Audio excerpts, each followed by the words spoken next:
श्री गुप्ती सागर जी महाराज की केवल उपाध्याय श्री गुप्ती सागर जी महाराज की। हम सभी मिलकर महाराज श्री के चरणों में त्रैबार नमोस्तु करते हुए ये कहना चाह रहे हैं कि गुरुदेव आप अपनी वाणी से हम सभी को धर्म लाभ देवे। जय बोले उपाध्याय श्री गुप्ती सागर जी महाराज की। हे स्वामी नमोस्तु नमोस्तु नमोस्तु। ओम नमः सिद्धेभ्यः। ओम नमः सिद्धेभ्यः। ओम नमः सिद्धेभ्यः।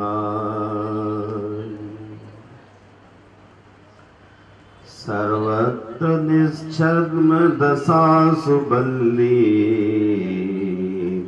प्रतानमारोहति चित्तभूमौ तप्रोयमोद्भूत फलैरवन्ध्या साम्याभुसिक्ता तु नमोस्तु आर्जवम्। लोक में सर्वत्र धर्म रूपी बल्ली निश्छद्मावस्था में अर्थात ऋजुता की चरमावस्था में चित्रूप वसुधा पर विस्तृत होती हुई अपना प्रतान आरोहित करती है। तप और संयम से समुत्पन्न स्वर्ग अपवर्ग रूप उत्तम फलों से सफल होती है, जो संभाव रूप नीर से सिंचित की जाती है। उस आर्जव धर्म रूप बल्ली को मेरा नमस्कार हो, मेरा नमस्कार हो, मेरा नमस्कार हो। जय बोलिए विश्वबंधु भगवान महावीर स्वामी की, उत्तम आर्जव धर्म की, संत श्रोमणी आचार्य गुरुवर श्री विद्यासागर मुनि राज की जय हो। बोले उपाध्याय श्री गुप्ती सागर जी महाराज की।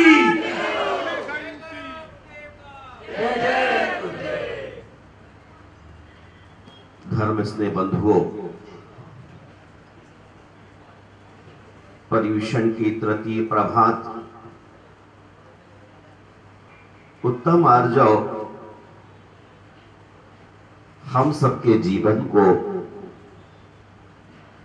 ऋजुता का संदेश लेकर आई है।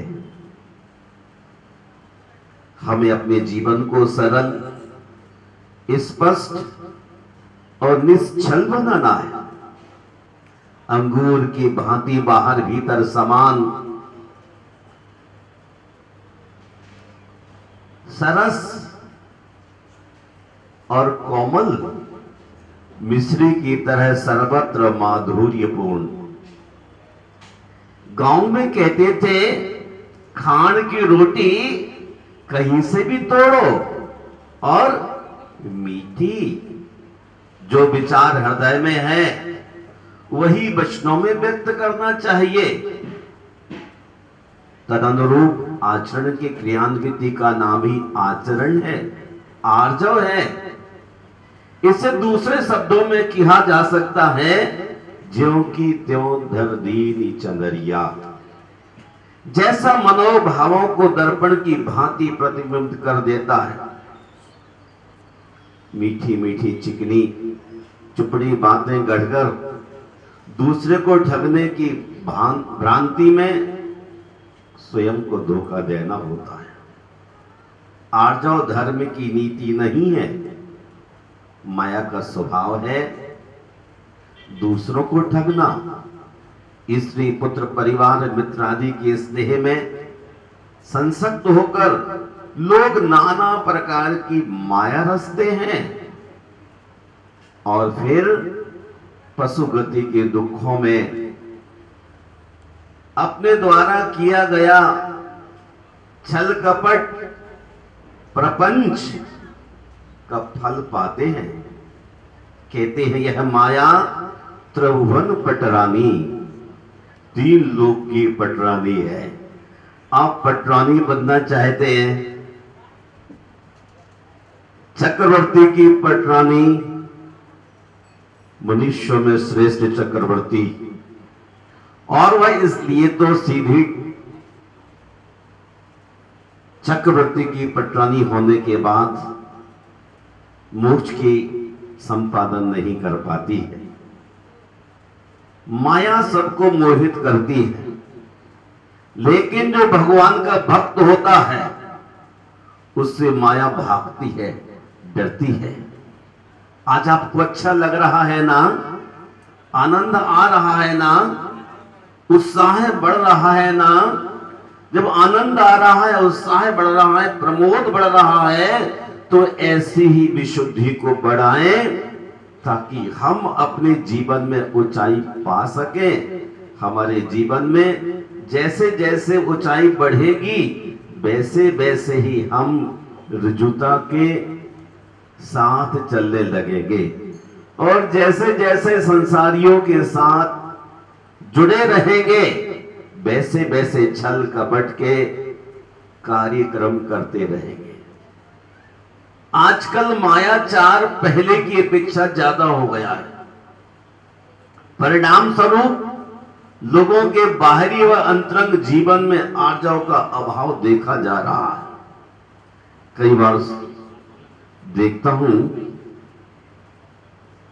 आदमी अपने जीवन में सोचता कुछ है और करता कुछ है। मैं कहना चाहता हूं कि हमें वही करना चाहिए जो हम अच्छा सोचते हैं। मैं अपने आचार्य भगवान नेमीचंद सिद्धांत चक्रवर्ती के चरणों में स्वाध्याय कर रहा था। उन्होंने कहा कि संसार में रहने वाले लोगों की बड़ी विकृतियां हैं। माया 5 प्रकार की होती है। निकृति, उपाधि, तीसरी साती प्रयोग, चौथा प्रणधि और 5वीं प्रतिकुंचना। एक बार फिर कहता हूं, निकृति, उपाधि, साती प्रयोग, प्रणधि, प्रतिकुंचना। प्रतिकुंचना का, निकृति का मतलब है कुशलता पूर्वक लोगों को ठग लेना। बहुत माहिर हैं आप, पूरी जिंदगी अच्छे काम करते हुए भी लोगों को कैसे ठग लेते हैं मुझे नहीं मालूम। मैं सरलता और सादगी में बहुत बार ठगाया गया हूं। मैं बहुत बार सरलता और सादगी में ठगाया गया हूं, लेकिन मुझे सुख यही है, मैंने कभी किसी को नहीं ठगा जीवन में। माया ठगनी ने ठगा ये सारा संसार। जो आदमी माया से दूर रहता है वही संसार में श्रेष्ठ हो सकता है। ये माया व्यक्ति के चारों ओर चक्कर लगाने वाली है, लेकिन तत्वार्थ सूत्र में कहते हैं आचार्य, जो मायाचारी करता है वह व्यक्ति त्रियंच में प्रवेश हो जाता है। आइए मैं एक बात और आपसे कहना चाहता हूं। नेमीचंद सिद्धांत चक्रवर्ती ने 4 प्रकार की मायाओं का उल्लेख किया है। कितने प्रकार? 4 प्रकार की माया। पहली माया तो ऐसी है जैसे बांस की जड़ होती है। इसको समझिए, स्प्रिंग। स्प्रिंग कितना गोल होता है। कभी कभी आप लोगों की बीवी कहती ना, मैं कहता हूं भैया बहुत सरल है। बोले महाराज जी आप कहां जानते हैं, ये तो इमरती से भी ज्यादा सरल है ना, इमरती से भी ज्यादा सरल है। अब आप देख लीजिए, स्प्रिंग की तरह अगर ये टेढ़े हैं, बांस की तरह से टेढ़े हैं, तो अनंत काल तक आप कृष्ण लेस्या के साथ नीचे की धरती में जाने का रास्ता प्रशस्त करते हैं। इसलिए बांस की जड़ की तरह अपनी जिंदगी को मत बनाइए। दूसरी प्रकार की माया है मेढ़े के सींग के समान, वो भी टेढ़े मेढ़े होते हैं, लेकिन बांस की जड़ से कम टेढ़े होते हैं। आपको कोशिश करना है, बांस की जड़ से थोड़े ऊपर आइए। मेढ़े के सींग भी त्रिंच आयु के लिए कारण बन जाते हैं। तीसरी प्रकार की माया है गोमूत्रिका। जैसे गाय यूरिन करती है गांव में, पता है लोगों को, तो यूं यूं घूमती घूमती चली जाती है, टेढ़ी मेढ़ी होती है। और चौथी आचार्य कहते हैं खुरपा के समान, ज्यादा मोड़ा नहीं होता और इसमें शुक्ल रेशा होती है, वह स्वर्ग का रास्ता, मोक्ष का रास्ता खोल देता है। हम अपने भावों को इतना सरल, इतना निर्मल, जैसे आचार्य कहते हैं इस युग में कैसे लोग हैं, भयम चतुम्बया, टेढ़े मेढ़े लोग हैं। सचमुच आदिनाथ के समय सरल थे, आज बक बुद्धि ठहरे नर आज, शिवशाला पाए कैसे, नहीं गुणों का जहां समान। ऊपर से कल काल के अति शोभे, ऊपर से सुंदर बगुले की तरह, भीतर आदमी का दिल कैसा। आदिनाथ भगवान के समय आदमी बहुत सरल थे। मुनियों से भी कहा जाए सामयिक करो तो सब झंझट तोड़ के लोग ध्यान में बैठ जाते थे। आज कहना पड़ता है कि नहीं जी, आप आगे आइए, आप पीछे आइए, आप ध्यान कीजिए, आप शांति का परिचय दीजिए। एक बार में समझ में आना चाहिए कि सब शांत बैठ जाइए। इसका मतलब होता आदिनाथ के पुत्र महावीर के युग में वयम च दुर्मेया, टेढ़ी मेढ़ी बुद्धि के लोग होते जा रहे हैं। और जब टेढ़ी मेढ़ी बुद्धि के लोग बहुत सारे हो जाएंगे तो आवाज तो आएगी ही। और जब सीधी सीधी बुद्धि के लोग होंगे तो एक एक करके नहीं, सारे एक बार में शांत हो जाएंगे। मैं आपसे ज्यादा क्या कहूं, जहां सच्चाई है वहीं सरलता है। अमृतचंद आचार्य समय सार में कहते हैं, वो कुंदकुंद भगवान को उद्घाटित करने वाले हैं ना, तो आचार्य कुंदकुंद भगवान कहते कि छलम न किपदी, मैं आत्मा के ध्यान की आपसे जिक्र करने जा रहा हूं, लेकिन मैं जो आपको बतलाऊं उसको उसी तरह से ग्रहण करना, छल मत करना, वरना आपको ध्यान नहीं हो सकेगा। तब आचार्य अमृतचंद जी कहते हैं, आज तो भगवान घर घर में मायाचार को सिखलाने वाले बैठे हुए। जो तीर्थंकरों ने कहा, जो आचार्यों ने कहा, उसको भी गोल मोल के बाहर रखने वाले लोगों की तादाद कम नहीं है। इसलिए घर घर में आज माया सिखाने वाले आचार्य बहुत कम है।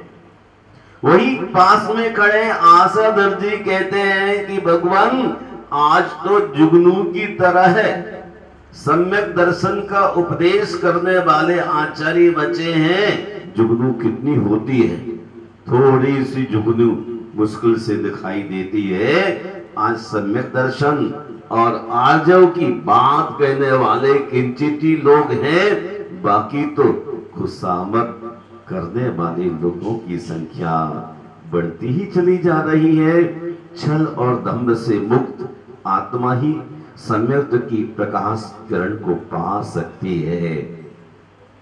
छल और दंभ, दंभ मीन्स अहंकार। आज थोड़े थोड़े में हमारा भीतर का अहंकार उफन पड़ता है, और जब अहंकार आ जाता है तो हम यही नहीं सोचते कि भगवान है या भगवान के भक्त गुरुजी हैं। बस जो मुझे समझ में आ गया वही सच है। सरलता मन का प्रकाश है, जिसमें कोई वस्तु अस्पष्ट नहीं रहती। माया मन का वह अंधकार है जिसमें आदमी भटकता ही रहता है। और इसलिए उम्र भर वह जन्म और मरण की विद्याओं से बच नहीं पाता है, क्योंकि दुम्या दुर्बुद्धि है। आपको मालूम है, जो भी पशु गति में पैदा होता है वो निश्चय से मायाचारी के साथ जन्म लेता है पहले जन्म में। अब आपको सोचना है कि हम किस तरह का रास्ता अपनाने जा रहे हैं। आर्जा सुख का कोष है, माया दुख की खान, जो जन पर को ठगत हैं, निज की करते हान। आर्जों से सुख मिलेगा, माया से दुख, इसलिए आपके लिए सुख का रास्ता चलना चाहिए। एक बहुत बड़ा सेनापति था राजा सत्येंद्र का। राजा सत्येंद्र और उनकी महारानी भोगों में डूब गई, विषय भोगों में, और ऐसी डूब गई कि काष्टांगार ने सोचा कि हम राज ले लें। तो काष्टांगार ने मायाचारी पूर्वक अपने राजा का विश्वासघात करके सत्येंद्र को मार डाला था। कितने इतिहास में से पिक्चर मिलते हैं जो राजाओं को मार करके अपने जीवन को श्रेष्ठ बनाने की कोशिश करते हैं। मैं एक छोटी सी बात कहना चाहता हूं। कई बार घरों में किसी व्यक्ति का फोन आ जाए तो आप क्या कहते हैं? पापा नहीं है, पापा नहीं है। ये किसने सिखलाया? आपने ही कह दिया मना कर दो, नहीं है। ये क्या माया नहीं है? निश्चित ही माया है।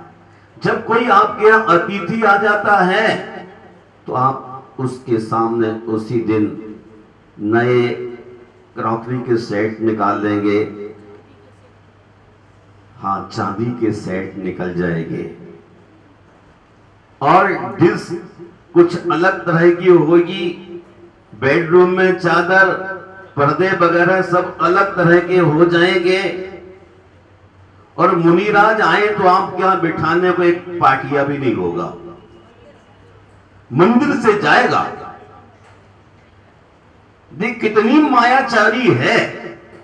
जो मुनिराज तीर्थंकरों के बाद बड़ी हैसियत होते हैं, उनके लिए मंदिर से पाटा बुलाया जाएगा, लेकिन अतिथि आने पर चांदी के सेट बाहर निकल जाएंगे। मैं तो ऐसा करता ही नहीं। ऐसा भी कई लोग बोलने वाले हैं। तो आचार्य बादीप सिंह महाराज कहते हैं, जो संसार में प्रवृत्ति करे और कहे मैं मायाचार नहीं करता, उससे बड़ा मायाचार दूसरा नहीं हो सकता। संसार में प्रवृत्ति करे वो कहे मैं मायाचारी नहीं करता, निश्चित ही मायाचारी करता हुआ देखा जाता है। तभी तो उसके लिए डर लगता है थोड़ा थोड़ा। आपने सुना होगा माया, मिथ्या, निदान, ये 3 प्रकार की सल शास्त्रों में कही गई है। और ये माया सल कांटे की तरह चुभती रहती है। तभी मैंने भगवती आराधना को देखा और जाना कि जो आदमी मायाचारी करता है उसका जीवन कितना हल्का हो जाता है। माया करे नीच गोदौ इति नव स्वयं तिर्यो माया दोषेणया भवसयेषु दभिज्यते बहुसो। माया से नीच गोत्र का बंध होता है। माया से नीच गोत्र का बंध होता है, जिससे दूसरे जन्म में नीच कुल में जन्म लेना पड़ता है। माया से स्त्री वेद, नपुंसक वेद, त्रिंच गति, नाम कर्म का ही बंध होता है। और महानुभाव यूं कहे तो माया से नपुंसक वेद, त्रिंच गति, नाम कर्म का बंध, फिर आदमी अपने जीवन को कष्टमय कर लेता है। माया से उत्पन्न हुए दोष सैकड़ों जन्मों में बहुत बार ठगाया जाना पड़ता है। मेरा अनुरोध है कि आप सरल हो जाइए। इतना टेढ़ा किस लिए होना चाहते हैं? काष्ठांगार की तरह कभी ठगाए जाएंगे और आपके लिए वह बहुत मुश्किल में देखा जाएगा। मैं 2 दिन से देख रहा हूं, जहां आपने मुझे चातुर्मास के लिए निवास दिया है, उसकी पिछली वाली गली में एक गाय अपने दुखों का बोझ ढो रही थी। पानी बरस रहा है, भोजन नहीं मिल रहा है, जीवन की अंतिम श्वासें गिनते गिनते गिनते वो तड़प तड़प के मर गई। यदि कोई मनुष्य होता तुरंत ही डॉक्टर को बुलाता कि डॉक्टर जान जाने वाली है, लेकिन पशु गति के दुखों को कौन समझ सकता है? आइए माया को आर्जव से जीते। गाय तो मर गई, आप समझदार हैं, कुछ अर्थ है, कुछ दौलत है, कुछ समझ है, इसलिए आप डॉक्टर को बुला लेते हैं। मैं आपसे क्या कहूं, इतना ही कहना चाहता हूं कि आर्जव के मायने सरलता होती है। अपने परिवार, मित्र, बंधुओं के साथ सरलता का व्यवहार करें। तो गुरुओं के साथ भी सरलता का व्यवहार करना चाहिए ना। आप अपने परिवार के लोगों से बड़े सरलता का व्यवहार करते हैं, लेकिन गुरुओं के साथ आप धोखाधड़ी का काम करते हैं।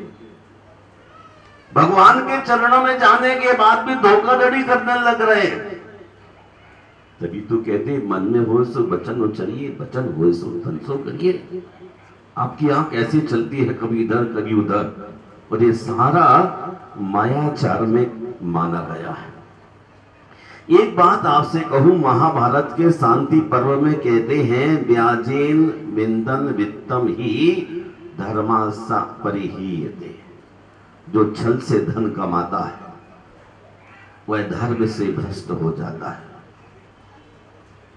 सुनिए माताओं, जो छल से धन कमाता है वो धर्म से पतित हो जाता है, और जो धर्म से पतित हो जाता है उसको परमात्मा के चरणों में आने में डर लगता है। मेली चादर ओढ़ के भगवान क्या करूं, कैसे तुम्हारे पास आऊं? चादर तो पूरी मेली हो चुकी, अब मुझे साहस नहीं होता है। इसलिए प्यारे बंधुओं, परीक्षण में चादर को मेला मत कीजिए, कपट न कीजिए कोई, चोरन के पुरना बने। सरल स्वभावी होए, ताके घर बहु संपदा। सरल आदमी के पास भी बहुत संपत्ति होती है। गंदे के पास देखो, मैंने सुना था बरसात में जब बहुत बारिश होती है तो सारे घर की गंदगी, मोहल्ले की गंदगी, पड़ोस की गंदगी इकट्ठी हो जाती है। गंदगी दिखती है ना, उसमें पैर रख के निकलना बहुत मुश्किल पड़ता है। बरसात का पानी, गंदा पानी, वो छल कपट के साथ इकट्ठा हुआ है। और ज्येष्ठ की नदी जब बह रही हो तो कंचन सा जल बहता हुआ दिखलाई देता है, आपका मुख भी दिखलाई देगा। और ऐसा धन कमाने से आदमी के भीतर आर्जव धर्म बना रहता है, वो त्रेंच गति के दुखों से बच जाता है। करिए सरल तिहु योग अपने, देख निर्बल आरस। जैसे दर्पण में हर चीज तीनों काल की स्पष्ट हो जाती है, वैसे आपके मन में भी अच्छा पुरुषार्थ होना चाहिए। रहीम एक बार कहते हैं कि आज के लोग कैसे हैं। कीड़ा ककड़ी देखी आपने? कीड़ा ककड़ी में क्या होता है, बाहर से बड़ी सुंदर लगती है लेकिन भीतर डिवीजन है। बड़ा अपार्टमेंट है और फ्लोर बने हुए हैं 1 2 3। कैसा होता है उसमें, रहीमन प्रीत न कीजिए जस खीरा ने कीन, ऊपर से तो दिल मिले भीतर फाके तीन। आप हाथ मिलाए जा रहे हैं लेकिन भीतर नफरत भरी हुई है। इसको हम आर्जव नहीं कह सकते। हाथ मिला रहे हैं लेकिन नफरत भीतर भरी हुई है। मुहि मीठो भीतर कपट, तहां न मेरा वास। मुहि मीठो भीतर कपट, तहां न मेरो वास। मैं आपको वहीं मिलूंगा जहां आप सरल होंगे। टेढ़े आदमी के अंदर धर्म और गुरु और तीर्थंकर की वाणी नहीं रह सकती है। इसलिए आइए, आर्जव का मतलब है सरलता, निश्चलता सरलता की जन्मी है। महानुभाव मार्दव के उपरांत व्यक्ति सरल परिणामी हो जाता है। वह जो भी करता है उसमें कोई कलौस नहीं होता। उसके सभी कार्य प्राणी मात्र के कल्याण के लिए होते और सरलता के कारण वह किसी की हिंसा नहीं करता। हां, किसी की निंदा भी नहीं करता, ना सुनता है ना ही उसका अनुमोदन करता है।